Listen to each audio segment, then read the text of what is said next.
regiones conectadas a través de un dial.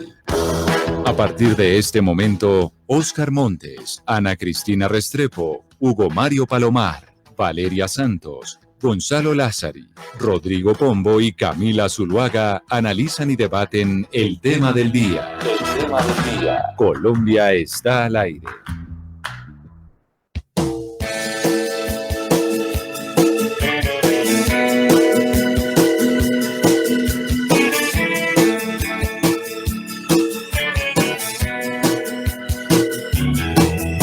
Tengo una mala noticia, no fue de casualidad. Y hoy, como estamos de viernes, empezamos con música y acá vamos a necesitar mucha colaboración de ustedes, los oyentes, porque son ustedes los que nos van a decir cuáles son esas noticias o esa información que les ha llegado sobre el coronavirus, cómo se puede combatir, qué se puede hacer. Vamos a tener un invitado que nos va a ayudar a responder todas esas preguntas. Ya saben que nuestra línea es el 301-764-4108. Es nuestro número de WhatsApp. Ahí ustedes nos preguntan. Y yo voy a hacer una rondita rápido por la mesa porque todos hemos recibido como alguna cura mágica para el coronavirus. Y yo quiero preguntarle a Ana Cristina, ¿usted cuál es la más común, la que más le llega de familiares, amigos, a través de WhatsApp o de redes sociales? Pues de WhatsApp no es mucho, Camila, sino pues que me recomiendan mucho la moringa, la tomada de moringa. Y yo no tomo moringa, pero pues aquí sí toca decir pues vitamina D, que la tomo, o sea, lo creí, lo tomo porque además me lo dijo un médico. Y ya sí en el campo de lo completamente mágico, tomo cúrcuma, turmérica, porque eso refuerza las defensas según médicos bioenergéticos. Pues mire, yo le voy a decir que yo soy una de las de la moringa, no tengo ni idea si eso funcione o no funcione, pero yo todos los días me tomo mi termo de agua de moringa porque pues eso están diciendo, pero para eso precisamente invitamos al doctor Ronald Antonio Medina, que es médico especialista en medicina interna, medicina crítica, cuidado intensivo y epidemiología clínica. Pero además el doctor Medina, le sigo leyendo los pergaminos, es coordinador UCI de la clínica VIP, docente universitario de programas de medicina crítica en Fundación Universitaria de Ciencias de la Salud. Mejor dicho, todos los pergaminos para estar aquí con nosotros. Doctor Medina, bienvenido, gracias por acompañarnos. Muchas gracias por esta invitación y espero que todos estén muy bien. Doctor Medina, bueno, la primera que es la que ya Ana Cristina dijo y yo tengo que coincidir en que yo me estoy tomando el agua de moringa y mucha gente habla de que el agua de moringa le ayuda contra el COVID, que no le ayuda, está la gente mandando esos mensajes por redes sociales. ¿Sirve o no sirve? ¿Está comprobado o no está comprobado? ¿Pasa algo con que uno se tome el agua de moringa? Pues en realidad frente al COVID han existido mucha información que es basada en la buena intención, basada en la medicina tradicional, basada a veces un poco en el desespero de no saber qué más hacer. Sin embargo, seguramente pues, habrán escuchado todo ese tema de la medicina basada en la evidencia y el soporte en la evidencia. Y pues realmente aparte de la buena intención y tal vez de hidratar a los pacientes, todavía no tenemos un soporte en esa evidencia que permita recomendar la moringa como una estrategia que haya mostrado resultados en la prevención o en el tratamiento de los pacientes con COVID. Pero entonces, ¿de dónde salió el tema de la moringa, doctor? Porque sí es verdad que incluso dicen que en las cárceles están tomando moringa, la gente ya se está empezando a exportar la moringa. ¿De dónde salió que la moringa sí nos ayuda? Y le digo, yo me la estoy tomando porque pues tomársela no pasa nada. Entonces uno dice, de pronto ayuda y yo me la tomo contra el COVID, pero ¿de dónde surgió ese mito? Yo pienso que todos estos mitos y todos estos mitos que se vuelven realidades porque finalmente se vuelven un hecho el consumo de estos fármacos, estos pseudofármacos, vienen de esa creencia popular, de ese realismo mágico en que vivimos, en el cual cualquier elemento en medio de la angustia de no saber qué más hacer, hace carrera, toma fuerza y como no tiene efectos colaterales, viene de la mano también de un modelo comercial en el cual un elemento que pueda, ya sea fármaco, ya sea un elemento natural, ya sea salir a medianoche a que la luna le dé un baño de luz, ya sea que se lo tomen en la madrugada, ya sea que se lo tomen al mediodía, cualquiera de todos estos escenarios que ha tomado forma por la ausencia de tratamientos reales que han podido demostrar beneficio, comienzan a hacer carrera en las mentes de la mayoría de las personas basado en la ausencia de tratamientos que se hayan podido demostrar porque pues en esencia no existen. Sin embargo, no solo es la moringa. Hace un tiempo tuve la oportunidad de acompañar al gobierno cuando recién comenzó el COVID por Leticia. Estuve acompañando cuando recién arrancó la pandemia por Amazonas, y allí la población aborigen utiliza medicinas tradicionales, medicinas de muchos años, utilizaban hojas de muchas plantas, cortezas de muchos árboles, muchas raíces, acompañados de todos sus ritos premortuorios, y en algunos daba resultado y en otros no daba resultado. Entonces la moringa es tan solo uno de los tantos cientos de propuestas, de opciones, de alternativas que sueñan con ser milagrosas, pero pues realmente creo que lo que hacen es, al tomar bastante agua de moringa, hidratarse, que en última sí hace parte de las recomendaciones cuando un paciente se maneja en la casa, es mantenerse hidratado, mantenerse aislado, pero hasta el momento no tenemos una recomendación. No pasa nada si uno se la toma, es decir, si usted se toma el agua de moringa no hay contraindicación, así que también le puede servir como placebo. Realmente, cuando uno hace una evaluación de una intervención en cualquier enfermedad, no solo en COVID, uno evalúa si es eficiente y si es seguro. Normalmente no tenemos estudios con moringa, al menos en unas fases adelantadas con un adecuado rigor científico, y tal vez lo que tenemos es algunos reportes aislados de algunas experiencias que se hayan tenido por algunas personas. Y no sabemos realmente si tiene efectos colaterales, porque para poder determinarlo o descartarlo se requiere hacer un estudio, ensamblar un seguimiento de un grupo controlado de personas y seguirlo en el tiempo a ver si realmente existe o no alguna situación colateral. Pero hasta el momento no tenemos un trabajo, ojalá existiera la opción de la moringa como un tratamiento efectivo, así que les daríamos moringa endovenosa, moringa por la sonda, moringa a todos los pacientes que tuviéramos en medicina crítica. Pero, doctor, de hecho, muchos de nuestros pacientes, yo trabajo en cuidado intensivo, me han llegado muchos pacientes que ya han pasado por la moringa, ya han pasado por el cloro, ya han pasado por muchas estrategias hasta curiosas, y siempre terminan en cuidado intensivo.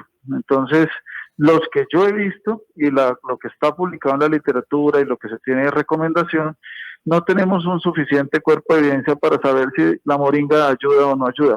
Ojalá sirva, pero hasta el momento no tenemos una recomendación global para esta estrategia de ayuda. Pues. Bueno, esa es la primera que se está utilizando. Ahora me voy para Barranquilla, Oscar. ¿A usted qué le están recomendando? ¿Qué le dicen los amigos o qué mensajes le llegan para luchar contra el COVID? Para que el doctor nos diga y nos aclare. Mire, Camila, en Barranquilla hay un boom que es el boom de la ivermectina, y la ivermectina está agotada en Barranquilla, doctor Medina, por cuenta de que alguien dijo que es efectiva para combatir el COVID-19. Yo tengo que hacer una confesión pública que ya la hice en algún momento aquí en el programa. Yo tomé ivermectina y muchísima gente, usted no se imagina cuánta, doctor Medina, está tomando ivermectina. ¿Usted por qué no nos ayuda a entender exactamente de qué se trata y efectivamente si sirve o no sirve para combatir el coronavirus? Bueno, digamos que ya nos metemos en una pregunta más farmacológica. La ivermectina no es un fármaco nuevo. Es un antiparasitario que hemos usado durante mucho tiempo y lo hemos usado como un antiparasitario. Al comienzo de esta pandemia ya se han expresado y se han presentado documentos donde han recomendado la ivermectina en algún momento a unas dosis de unos trabajos iniciales, y se consideraba que podía disminuir la replicación del virus y con ello llevar a unos efectos benéficos. Hizo parte de algunas guías de manejo de algunos lugares en el mundo y hasta hizo parte de las recomendaciones públicas de algunos mandatarios de algunas ciudades. Sin embargo, nuevamente, nuevos estudios han demostrado que el beneficio como se creyó no era tan cierto, pero en el último mes, a mes y medio, nuevos documentos han emergido donde parece que puede haber algo de beneficio. Sin embargo, se requieren unos estudios con mejor diseño epidemiológico, con mayor certeza para poder hacer una recomendación global del consumo de este fármaco, pues porque finalmente es un fármaco y como fármaco sí requiere una dosificación particular y puede presentar efectos colaterales inherentes a ese fármaco que incluye la diarrea. Pero doctor, lo que sí es cierto es que muchos colegas suyos en Colombia y en otras partes del mundo, en México, por ejemplo, están recetando ivermectina y sí le están diciendo a los pacientes que se tomen la ivermectina, antes o incluso ya después de haber tenido COVID. Yo le cuento un poco cómo funcionan esas recomendaciones. Hace unos meses, varias guías recomendaron usar hidroxicloroquina. Luego las bajaron de las guías. Luego se pensó en ritonavir y lopinavir y otra cantidad importante de medicamentos que se usaron de manera transitoria y se fueron demostrando con el tiempo que no funcionaban para lo que se creyó que funcionaba y podía llevar a lesiones hepáticas, lesiones renales, y en el caso de la hidroxicloroquina, reportes de arritmias cardíacas. Luego aparecieron opciones como el plasma convaleciente y muchas buenas intenciones. Todo esto por la falta de un real fármaco que, basado en una estructura de evidencia, pueda demostrar beneficio, le da cabida a la entrada de muchos otros medicamentos. Claro, pero entonces, doctor, si se pregunta a la gente, oiga, cuando no tenían ustedes la evidencia, los médicos sí nos recetaban la ivermectina, ahora, o la hidroxicloroquina, y ahora no la quitaron. Y entonces, si la gente empieza a recetarse la moringa o empieza a recetarse el jengibre para que se lo tomen, dicen, oiga, eso es mentira, no se tome eso porque no hay evidencia. Entonces, ¿por qué la hidroxicloroquina? ¿Por qué la ivermectina sí?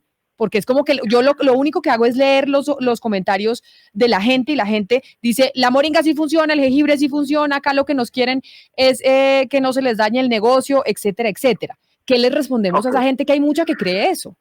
Pues permítame, yo les pongo un poco en contexto de cómo son las lecturas en medicina. En medicina, no todo lo que se escribe en inglés y no todo lo que está publicado en papel en revistas importantes es cierto. Existe un orden jerárquico en los documentos. Existen unas guías de práctica clínica, que son, digamos que, esos documentos que desarrollan la recolección de otra cantidad de documentos, hacen un análisis de qué tan fuertes y qué tan de buena calidad desde la construcción del estudio es, y generan unas recomendaciones. Luego llegan algo que se llama ensayos clínicos controlados, luego viene otra cosa que se llama estudios de corte, estudios de casos y controles, y más abajo van quedando algo que se llama reportes de casos. Los reportes de casos es ese paciente individual que dice, mire, yo me sentía regular, yo me sentía con tos, me tomé 2 litros de moringa, otro me los puse por vía venosa, y yo me mejoré. Ese es un reporte de un caso, pero con eso no se toman decisiones. Para tomar una decisión para una enfermedad de salud pública tan grave como la estamos viendo, que no se nos lleva pacientes, que está arrodillando economías, se requiere tener la suficiente responsabilidad desde la perspectiva epidemiológica, y para que esto funcione y no sea nuevamente sacado de funcionamiento como sucedió con los fármacos previos al comienzo de la pandemia, se requiere que los estudios que lo avalen tengan una estructura en el desarrollo lo suficientemente seria y de buena calidad para que al mes no se estén bajando de pedestal donde se pusieron. Para desarrollar un estudio que cumpla con todo eso se requiere tiempo, se requieren miles y miles de pacientes con un seguimiento al paso de los meses. Entonces, por eso son tan escasos en muchas enfermedades, incluyendo coronavirus, un estudio con esa calidad, porque se requiere mucha gente, mucho seguimiento y muchos pacientes. Ese dato anecdótico de yo me tomé la moringa, yo me tomé esta otra intervención, yo me puse a la luz de la luna, yo me quedé quieto tomando acetaminofén en mi casa, y todas las cortezas, semillas, pepas y aguas que queramos tomar, pues, y funciona, simplemente puede que hubiera ese paciente mejorado sin eso tampoco. Muchos pacientes de esta enfermedad, el 90%, tienen enfermedades entre leves y asintomáticas. Entonces, muchos pacientes habrán salido de la enfermedad y ni supieron que estuvieron enfermos, y nunca tomaron moringa, nunca tomaron aspirina, nunca tomaron ivermectina. Frente a la ivermectina, que fue la pregunta inicial, es un fármaco que aún está en estudio. Es una estrategia de tratamiento que emerge gran cantidad de documentos cada semana. Y yo les pongo un ejercicio académico que se hizo. Cuando tuvimos una charla con los peruanos y los mexicanos desde parte de cuidado intensivo, desde el 1 de enero del 2020 al 1 de octubre del 2020, en una sola plataforma de búsqueda de artículos médicos teníamos 94.500 publicaciones que tocaban el tema de COVID. desde tratamiento, diagnóstico, y solamente en tratamiento habían más de 40.000. No se sabe realmente cuál es el tratamiento efectivo. La ivermectina es un fármaco que ha arrojado documentos prometedores, como cada rato sale esa pregunta, parece tener cabida en un subgrupo de pacientes, parece que unas dosis muy particulares pudiera tener algo de cabida allí. En coronavirus y en COVID permanentemente estamos evolucionando en el conocimiento. En este momento existen un par de documentos que parecieran arrojar algún tipo de beneficio, pero están en permanente evolución y permanente progreso. Ojalá nos pueda demostrar que funciona así. Tengo la conciencia de que hay colegas que lo hacen, pero también les pongo en este contexto. Muchos de los pacientes que me han llegado a mí, que se han hospitalizado, que han tenido desenlaces negativos, ya venían con ivermectina, se la tomaban en la casa. Se las dábamos muchas veces en la institución cuando les dábamos un medicamento que se llamaba corticoide para desparasitarlos. E igual los desenlaces, al menos en los pacientes que tenemos nosotros es Colombia, nosotros es Latinoamérica, no ha tenido el impacto que quisiéramos. Ojalá fuera la solución, porque es un fármaco de manejo oral, es un fármaco más bien barato, es un fármaco de una adquisición, digamos que aceptablemente fácil, que genera diarrea, que genera algunos efectos colaterales como todo fármaco, y sería una muy buena salida. De pronto no lo han escuchado, pero ahorita hay unos otros trabajos que parecen ofrecer beneficio con un fármaco que se llama colchicina. Estamos expectantes, estamos en permanente evolución, leyéndolos, revisándolos, mirándolos con lupa, porque todas estas estrategias que son económicas, que se pueden conseguir, que son orales, serían una muy buena opción si se pudiera demostrar de una manera contundente que realmente funciona. Entonces, la ivermectina es un fármaco que se seguirá usando, estará en la boca de los médicos, de algunos, tendrá a favor, tendrá en contra, y es tan solo mire, doctor, otro elemento más. Doctor Medina, pero mire, la verdad es que mientras no tengamos la vacuna, pues la gente va a seguir muerta de susto experimentando con lo que encuentre. Esa es la verdad. Pero volviendo para cerrar ya el capítulo de la ivermectina, doctor Medina, ¿cuáles son los efectos colaterales que se está demostrando científicamente que puede producir tomarse las gotas de ivermectina?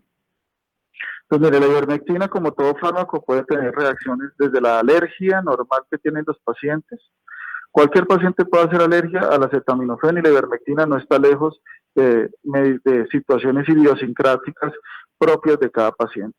Pueden hacer reacciones adversas serias por alergias, pero una de las que más frecuentemente vemos son diarrea, deposiciones líquidas luego de la administración de la misma. He tenido al menos 3 pacientes que después del uso de ivermectina han tenido rash, o sea, sale rojos, muchas lesiones en piel. Algunos de ellos alcanzan a hacer algo de dificultad respiratoria, pero lo que más frecuente vemos es diarrea.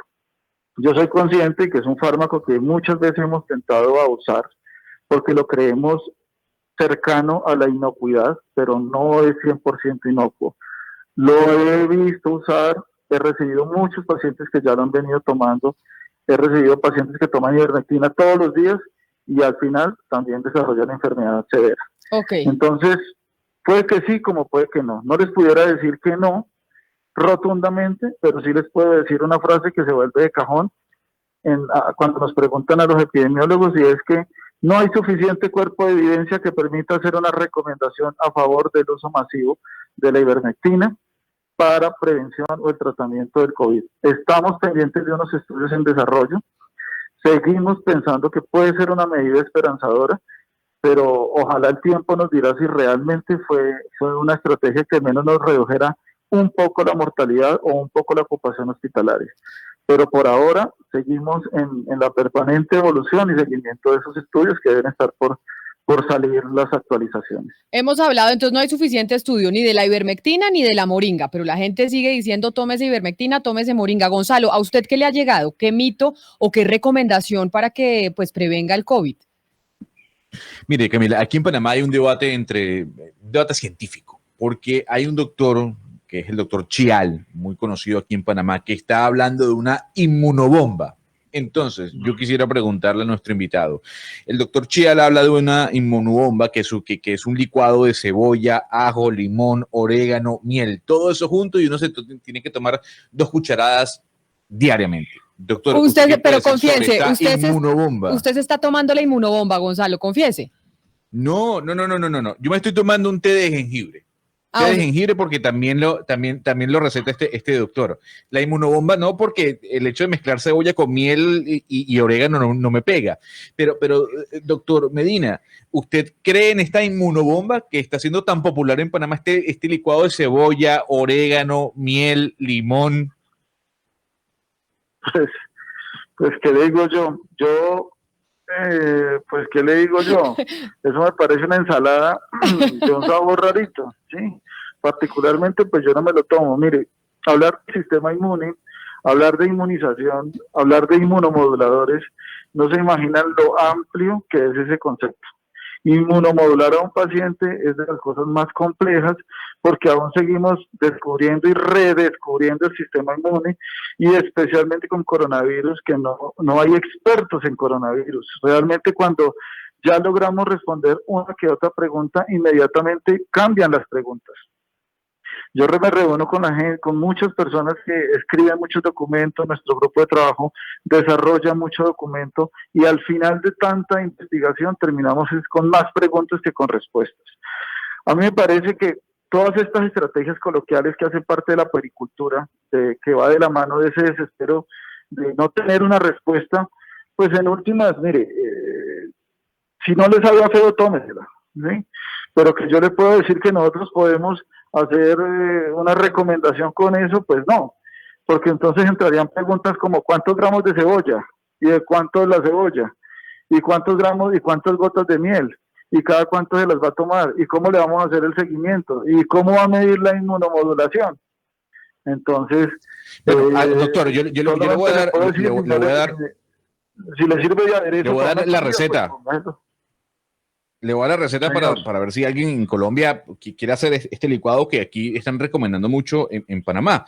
Una cebolla grande de cualquier color, 5 dientes de ajo, zumo de 5 limones grandes, 2 cucharadas de orégano, miel a su gusto. Y punto, de 1 a 3 cucharadas diarias.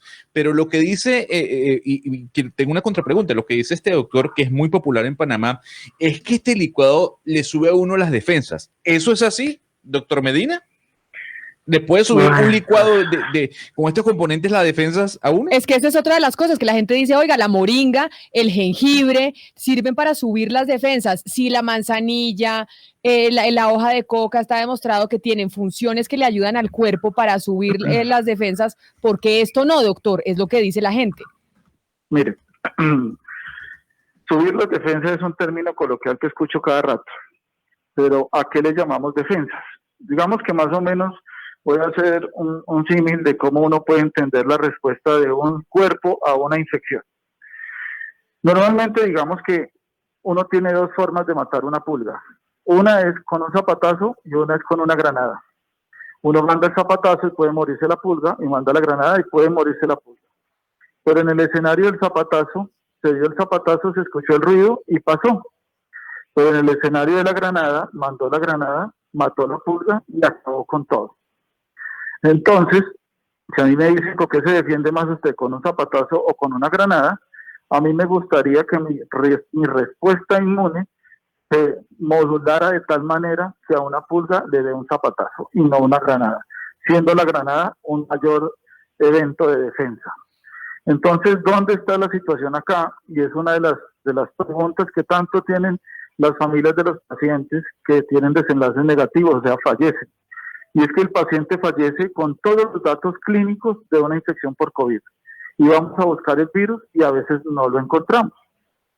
Porque el sistema inmune se ha encargado de armar un incendio y no solo acaba con el virus, sino que acaba con el corazón, con el cerebro, con el riñón, porque no logra modularse y hacer una respuesta de ataque pequeñita, mediada, solamente para una carga viral, sino que arrancan una respuesta desmedida, acabando con todos los órganos. Y al final no encontramos ni el virus, sino que encontramos todos los órganos funcionando mal, porque el paciente tenía una respuesta de defensas exagerada, desmedida, que lo termina acabando. Mire, doctor. Entonces, pues mejorar las defensas.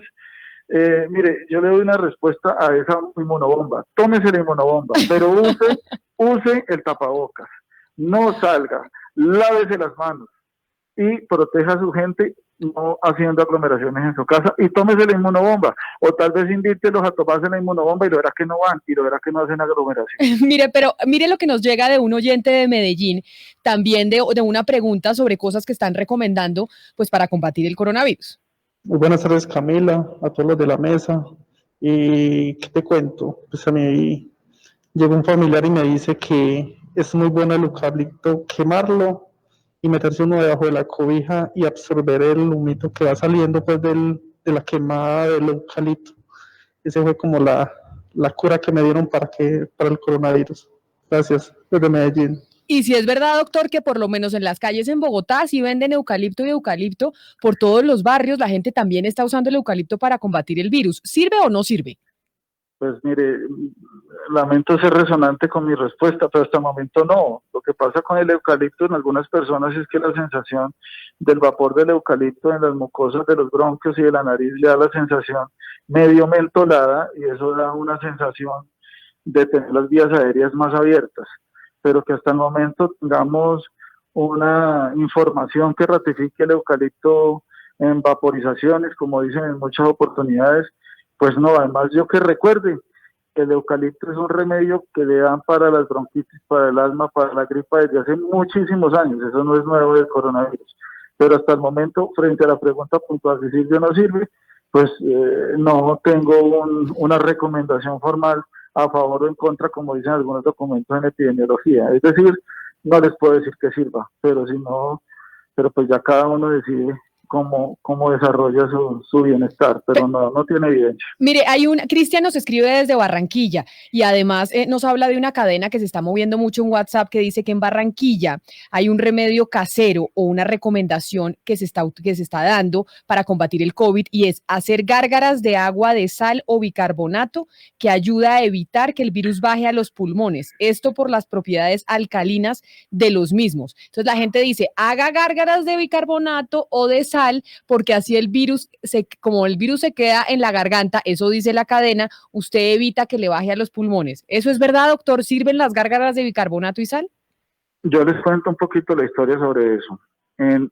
A mí me llegaron, en la institución donde trabajo, llegan pacientes de toda parte de Colombia, no solo de Bogotá. Y me llegaron pacientes que hacían esa mezcla, se la tomaban, a eso también le ponían un alcohol 40%, ya sea whisky, vodka o cualquiera que escogieran, lo calentaban y se lo tomaban caliente porque el calor les quemaba el virus y con eso les prevenía. Me llegaron al menos 7 pacientes con la vía aérea lesionada y la faringe quemada por cuenta de estas mezclas a veces no controladas de tanto químico, y eso adentro literalmente se hacen una bomba de reactantes químicos de todas estas mezclas no controladas y terminan llegando por otro tipo de lesiones, parecido a lo del dióxido de cloro. Entonces, tampoco tenemos una recomendación formal sobre ello. Yo les sugeriría que se hidraten, que si les sabe bueno una agüita de estas plantas o de semillas o de cortezas y les sirve para hidratarse, hágalo, pero no tenemos hasta el momento una buena recomendación para decir que sí lo hagan. Es tan solo otra medida intentando suplir esa ausencia de respuestas y que comprendemos desde la medicina, digamos que desde la mirada que nosotros tenemos de no haber podido dar respuestas a toda la humanidad, y digo nosotros es todos los científicos, de no poder haber dado todavía con una terapia eficiente, pues da esos espacios, esas faltas de conocimiento, se llenan con este tipo de estrategias de tratamiento bien intencionadas, pero que al final pues tampoco es la solución y en muchas oportunidades termina generando eventos adversos porque son cosas no controladas. Valeria, a usted, ¿qué le ha llegado? ¿Qué le han recomendado como cura pues, para el coronavirus o para prevenirlo? Pues mire, Camila, esto no es solamente Natalia París, a mí me han recomendado por todos lados usar ese bendito dióxido de cloro que ya sabemos y hemos escuchado esta semana que no se debería usar, pero yo sí quiero preguntarle al doctor qué pasa ya está probado que no funciona para el COVID, pero hace algún daño en la salud si uno se lo ingiere, porque te lo digo de verdad, acá todo el país se le fue encima a Natalia París, pero eso está en todos lados, todo el mundo lo está usando, esa es una realidad. Y dicen además que sí, o sea, mucho la gente que los está usando acusan y dicen eso son las farmacéuticas que no quieren que les quiten el negocio y el dióxido de cloro sí funciona y tenemos familiares que se han curado, etcétera, etcétera. ¿Qué decirles? Hay mucha gente usando el dióxido de cloro, doctor. Sí, mire, el dióxido de cloro es de la era pre-Natalia París y su comentario. Eso ya lleva más meses. Desde algunas propuestas de algunos mandatarios de inyectarse en algún tipo de desinfectante, hubo muchas publicaciones donde claramente tenían que entrar a contradecir ese tipo de recomendaciones. Yo he tenido algunos pacientes, ya hay en la literatura reportado eventos adversos, especialmente porque la gente se siente desesperada de sentirse ahogada, de sentirse con fiebre, de sentirse con el malestar general propio de este COVID, de no tener una solución, y consumen dosis descontroladas de ese tipo de fármaco. Con ese fármaco hay reportes en Bolivia, en Chile, hay algunos doctores que han trabajado acá en el Valle del Cauca, en el eje cafetero, y hasta algunos la han recomendado con dosis controladas.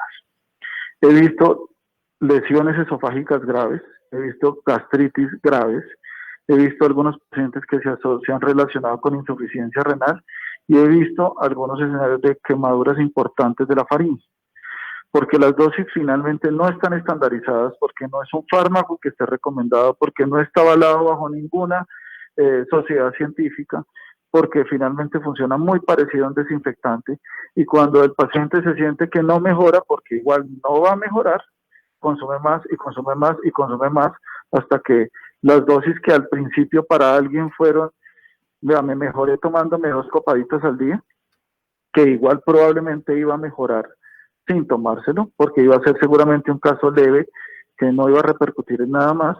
Terminan los pacientes que sí van a ser casos moderados a graves, tomando cantidades industriales de ella y generando todos los eventos adversos que hemos comenzado a ver y que se han comenzado a publicar. Es decir, doctor, que el dióxido de cloro es dañino si usted se lo toma en grandes cantidades, pero si como la gente se lo está tomando, que se toman unas goticas, o no tengo ni idea cómo se lo están tomando, ¿no tiene contraindicaciones o sí las tiene? No, nosotros, pues digamos, en esta entrevista yo no recomiendo el consumo de dióxido de cloro. Las sociedades científicas y los grupos de personas con los que me reúno tampoco recomendamos el consumo de dióxido de cloro como una estrategia masiva para prevención o tratamiento de COVID. No está respaldado bajo ninguna sociedad científica. Lo único que hemos visto es desenlaces adversos. Nos llegan igual a cuidado intensivo para ventilar, nos llegan a hospitalizarlos ya no solo por el COVID, sino por una combinación de efectos adversos propios de esa estrategia. Entonces, la recomendación es no usen ese desinfectante, que realmente lo único que hemos observado, o al menos yo he observado, es que los pacientes que lo consumen, primero, no mejoran, los que me llegan a mí, no mejoran y se asocia a un evento colateral adicional, que es las lesiones esofágicas propias. Hay un soporte que una persona que lo usa en Perú, en Bolivia, decía que estabilizaba el pH de las células y esto hacía que limpiara el cloro como las piscinas, cuando se les ponía cloro a las piscinas, y esto hacía que no predominaran los virus. Eso no funciona así. El pH de las células, el pH de la sangre, es una medición antigua, ya rutinaria, la hacemos todos los días, muchas veces al día a los pacientes. Su control es absolutamente estricto por unos mecanismos propios del paciente. No se manipula de esa manera. No ponerle cloro al paciente no le baja, ni le alcaliniza, ni le acidifica el pH. Los modelos de aprendizaje sobre el comportamiento del cloro en sangre son mucho más complejos y no se van a resolver tomándose unas copitas de cloro. Doctor, pero por ejemplo, Lugo Sánchez, que es un oyente que lo está viendo a través de Facebook Live, nos dice, ¿por qué no le sugieren al doctor consultar los estudios del doctor Andreas Kalkers? ¿Quién es el doctor Andreas Kalkers? Que entiendo es como quien originó todo este movimiento del dióxido de cloro a nivel mundial. Miren, yo les voy a decir, estudios, como les decía hace 15 minutos, estudios hay muchos. Y yo Y no necesariamente porque yo publique un documento en una revista, porque yo lo escriba en inglés, o porque un europeo lo diga, o porque un americano lo diga, eso realmente es cierto. Los europeos, los americanos comenzaron con el tema de la hidroxicloroquina y no funcionó. Comenzaron con el tema del ritonavir y lopinavir y no funcionó. En algunas estrategias utilizamos terapia de reemplazo plasmático y plasma convaleciente con resultados cuestionables. Es decir, pueden haber muchos estudios. Como les dije hace media hora, a hoy deben haber cerca de 200.000 publicaciones de propuestas para el manejo del COVID. Y les quiero contar que no, las sociedades científicas, que finalmente son los que emiten un concepto sobre el dióxido de cloro, hasta el momento no encontramos el suficiente rigor científico en las pruebas de los documentos presentados para poder hacer una recomendación a favor de esa estrategia. Pueden publicarlo y puede presentarlo el doctor que quiera. Puede hacer un método científico que valdría la pena volver a revisar, pero hasta el momento un ensayo clínico controlado, un modelo de estudio que sea epidemiológicamente riguroso, no ha podido demostrar que el dióxido de cloro sea la estrategia venida acá para atraer y masificar su uso en una población. Puede decirlo las personas que a bien tengan, pueden salir las publicaciones que a bien se tenga, pero no, insisto, no porque lo escriban en inglés, no porque lo diga un europeo, no porque lo diga un americano, significa que sea verdad. Entonces doctor, hay que ser más riguroso con lo que se lee. Sí, doctor, aquí hay un punto fundamental y es atender a cuáles son las fuentes que estamos leyendo. Y le quiero preguntar precisamente por dos fuentes de las que supe de algo que estoy consumiendo, que es la vitamina D. Pues en primer lugar, aquí el gobierno británico, el NHS, el Servicio de Salud, recomienda el consumo de vitamina D. Precisamente pues dicen que es para elevar, no dicen ni que alivia ni que cura el COVID, pero que ayuda a reforzar el sistema inmune en primer lugar. Y por otra parte, si uno entra al sitio web de Mayo Clinic en Estados Unidos, ya recomiendan el tipo de vitamina D que uno puede tomar, es decir, las unidades internacionales según la edad y cuál es la dosificación y todo esto. La vitamina D sí es conveniente usarla, es decir, sí hay, digamos, una evidencia científica que diga es bueno usarla, no para curar, pero sí dentro de la prevención. Miren, la vitamina D hubo varias publicaciones. También hubo publicaciones con dosis altas de vitamina C. Es que en esto de COVID ha habido publicaciones de lo que ustedes quieran. Cualquiera que quiera escribir, lo escribe. Previamente, cuando uno va a publicar un documento científico antes del COVID, era mirado con un nivel de rigurosidad tan estricto que uno enviaba un artículo para publicar y salía publicado a los 6 meses, un año, después de que lo pasaba por una cohorte de expertos que decían que esto está bien hecho. Hoy día estamos en el afán, hoy día estamos en el frenesí, hoy día estamos en esa angustia y ese nivel de laxitud de las publicaciones comienza a predominar y se publica lo que uno quiera. La vitamina D es una estrategia farmacológica que ha tenido algo que se llama plausibilidad biológica, y es que desde el modelo fisiológico pareciera funcionar. Aún necesitamos unos trabajos más que nos demuestren en una población grande, controlada, que realmente impactó en la prevención en el paciente, que en una población controlada que pueda desarrollar este proceso patológico. Yo, digamos que personalmente he escuchado a muchos colegas míos que la usan, no han tenido problemas con ello, la consumen diariamente. Hasta el momento, algunos de ellos han desarrollado igual el COVID común y corriente, otros no lo han desarrollado, tal vez porque igual no lo fueran a desarrollar. De todas las estrategias que hemos mencionado el día de hoy, tal vez la vitamina D sea una de las propuestas que pueda llegar, tal vez no a resolver este problema, pero tal vez tenga la menor cantidad de eventos adversos y pudiera ser un poco más cercana a hacer una estrategia que tal vez ayude, en algún momento pudiera ser demostrado, pero no genere tanto evento adverso. Doctor Medina, Entonces, hablemos. Es un fármaco medio noble allí que pudiera no ser tan agresiva su cuestionamiento.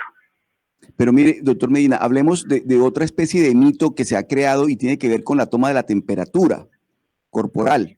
Inicialmente a uno se la tomaban en la frente, luego en el cuello, ya vamos en el brazo, y hace poco leí también tantas cosas que uno lee todos los días, doctor Medina, que tampoco es que es tan eficiente y tan efectiva esa medida, la toma de la temperatura. ¿Qué se debe hacer exactamente en lo que tiene que ver con la toma de la temperatura corporal? Aquí en Barranquilla, donde uno va y en todas partes, le toma la temperatura y eso pues se ha venido como una práctica muy, muy frecuente. Exactamente, ¿qué es mito y qué se puede hacer con lo que tiene que ver con el tema de la toma de la temperatura corporal, doctor Medina? Pues mire, frente a la temperatura debo decir que no todas las infecciones dan fiebre.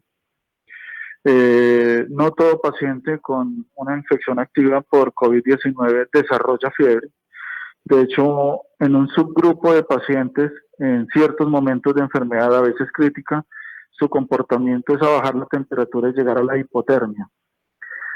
Sin embargo, la toma de temperatura es una estrategia costo efectiva de tamizaje, de cribaje, que nos puede ayudar a detectar, porque es muy sensible, los pacientes que potencialmente pudieran llegar a estar infectados activos.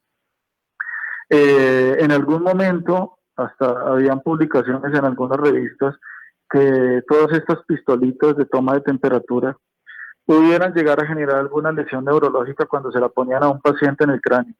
Eso no tiene ningún tipo de soporte, simplemente es un captador de temperatura y ello no hace ningún tipo de injuria. Y puede que hayan pacientes con COVID, puede que hayan pacientes infectados que no tengan fiebre, puede que eso suceda. No es 100% el mecanismo de detección de los pacientes infectados por COVID, o si no, no haríamos PCR ni antígenos, sino que les tomamos la temperatura y con eso saldríamos. Y el que esté sin fiebre, entonces está sano, y el que tenga fiebre tiene COVID. No es tan así.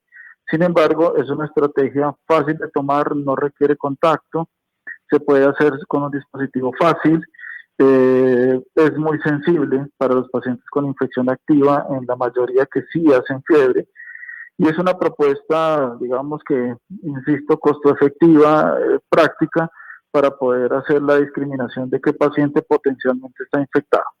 No necesariamente fiebre es COVID, sino que fiebre es un signo de alarma que amerita una investigación. Doctor, entonces, ahí vamos. Y otro oyente nos pregunta, que es otra práctica habitual, y aquí mi compañera Ana Cristina nos la recomendó, y es la oximetría. La gente está comprando el oxímetro y lo está teniendo en la casa para medirse cómo está saturando de oxígeno en la sangre. ¿Sirve, funciona, no funciona, lo hacemos o no lo hacemos? El oxímetro de pulso ha sido una herramienta que ha tenido cabida en estos tiempos, especialmente porque nos ha ayudado en muchos programas de medicina ambulatoria. Todos estos pacientes que encontramos infectados, que desarrollan el COVID, que lo documentamos, pero que tienen unos síntomas leves, a veces moderados, que podemos manejar domiciliarios. No todos los COVID se quedan en el hospital, sino que se pueden manejar en casa. Una de las estrategias de seguimiento y de evaluación permanente es un oxímetro de pulso. Nos ha servido.